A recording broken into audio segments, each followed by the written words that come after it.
হিন্দু বৌদ্ধ খ্রিস্টান ঐক্য পরিষদকে নিষিদ্ধ করা হলো এবং নতুন করে যাত্রা শুরু হবে হিন্দু বৌদ্ধ খ্রিস্টান মুসলিম ঐক্য পরিষদ। এই একটা নাম দিয়ে প্রতি মুহূর্তে মুসলিমদের বিরুদ্ধে ষড়যন্ত্র করা হচ্ছে। এইটা এই বাংলাদেশে শান্তির জন্য তৈরি হয়নি, এটা তৈরি হয়েছে অশান্তির জন্য, এটা তৈরি হয়েছে ষড়যন্ত্রের জন্য, এটা তৈরি হয়েছে ঘৃণার জন্য।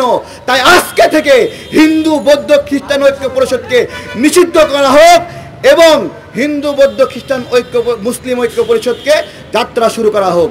আমাকে যদি গরু খাওয়ার জন্য পিটায় মারেন তাহলে আপনারা সবচেয়ে বড় গরুর মাংস রপ্তানিকারী দেশ কেন বলেন?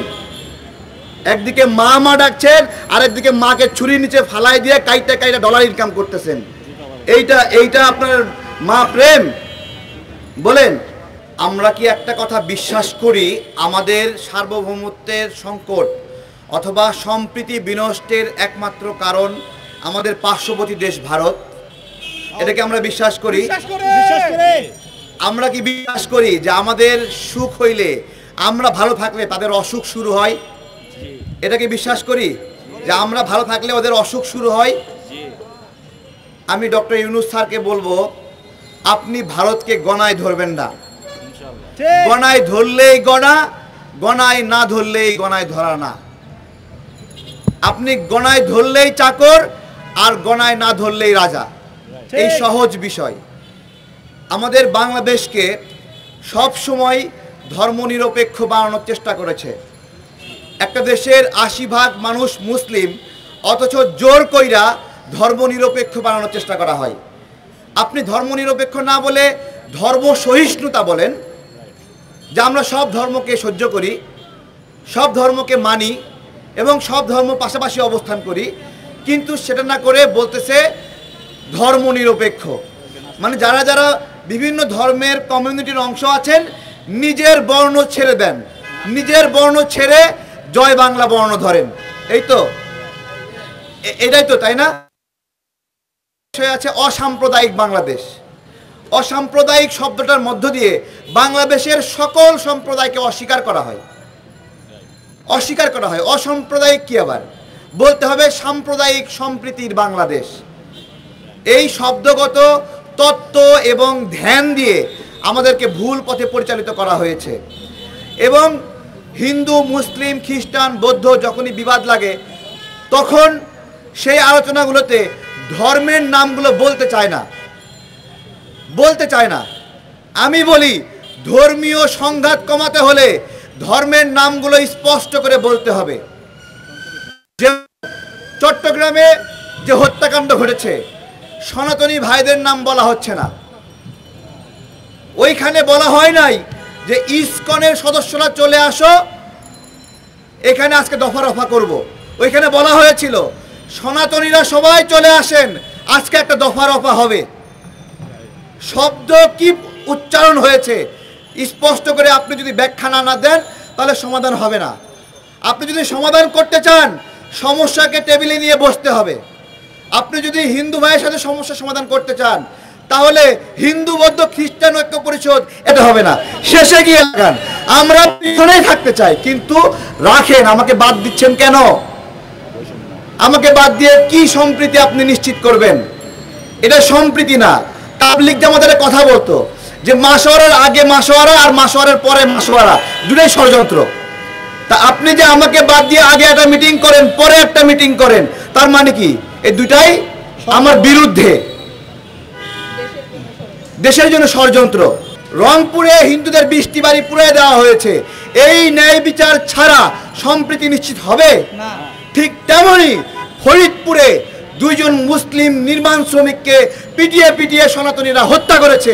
এই ন্যায় বিচার ছাড়াও সম্প্রীতি হবে না।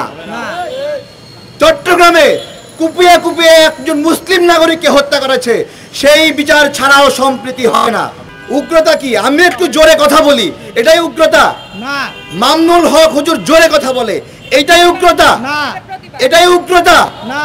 বলেন, আপনারা দেখাতে পারবেন মামনুল হকের কথায় উৎসাহী হয়ে কোনো মুসলিম, কোনো হাফস অথবা কোনো আলেম কেউ কোনোদিন কোনো কারো মাথায় বাড়ি দিয়েছে? কেউ দেখাতে পারবে? কথায় একটু জোরে বলেছে। চিৎকার করে বলেছে, হুঙ্কার বলছে। সেই হুঙ্কারের মধ্যে কারো মাথা ফেলে দাও, উৎখাত করো, হুমকি ছিল না। বরঞ্চ আপনারা যাকে সারা জীবন অসাম্প্রদায়িক বাংলাদেশের নেতৃত্ব শেখ হাসিনাকে মানছেন, সেই শেখ হাসিনা লগি বইটা দিয়ে মানুষ হত্যা করার কথা বলেছে। সে এই গণ অভ্যুত্থানের পরে তার ফোন রেকর্ডে বের হয়েছে যে মানুষ মারো, কচু কাটা করো বলেছে। 227 জনকে মারার জন্য ডকুমেন্ট তৈরি হয়ে গিয়েছে। আপনারা জঙ্গিবাদের মানে থিওরি কি দিচ্ছেন? উগ্রতার থিওরি আপনার কাছে কি? একজন মুসলিম ইসলাম প্রেমী এইটা হয় কি একজন জঙ্গির লক্ষণ? না।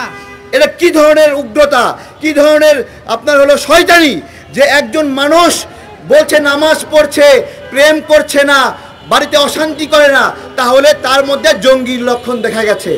বলেন এইটা কত বড় একটা শয়তানি কাজ, কত বড় একটা জিঘাংসা ভালো মানুষদের সঙ্গে শয়তানি, চিন্তা করতে পারেন। বলছে যে সবচেয়ে উৎকৃষ্ট প্রাণী গরু খায় যেই জনে সেই হলো নিকৃষ্ট প্রাণী। প্রথম আলোর, কিশোর আলোর নিউজ ছোট ছোট বাচ্চাদেরকে শেখাচ্ছে।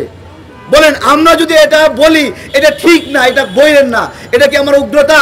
না। বলেন এটা উগ্রতা? আমি গরু খাই এইটা উগ্রতা, না গরু খাওয়ার জন্য আমাকে পিটায় মারা হয় এইটা উগ্রতা? আমি জিজ্ঞাসা করছি।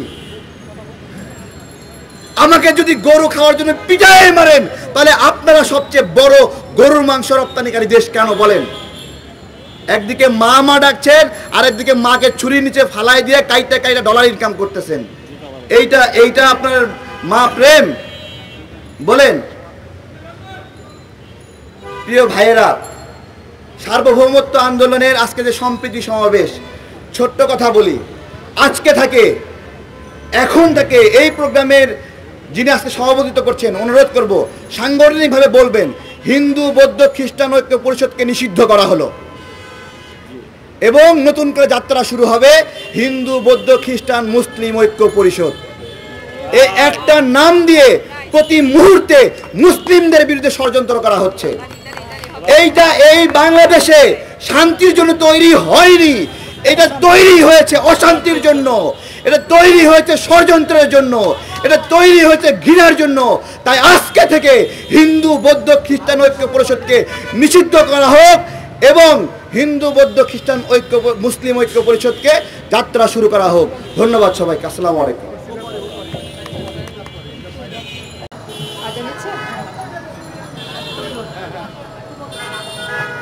আসসালামু আলাইকুম। মনে হয় আজান দিয়েছে, আজানের জন্য আমরা একটু নীরবতা পালন করছি। পরবর্তীতে অনুষ্ঠান আবার শুরু হবে। ধন্যবাদ।